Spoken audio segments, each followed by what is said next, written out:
வெண்பருத்தி நூலெடுத்து வாய் வெடிச்ச பூவெடுத்து நான் அணிஞ்சிட தொடுத்து வச்ச நடினமான மாலை இது.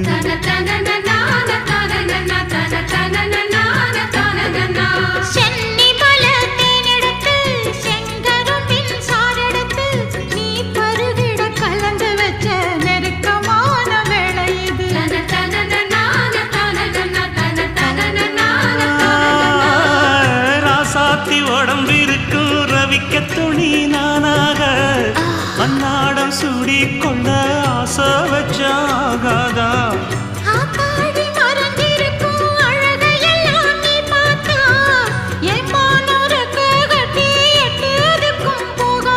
அடிச்சீனி சக்கரையே எட்டி நீயும் நிக்கிறியே நான் ஏங்கி ஏங்கி பார்க்கிற போறாங்க.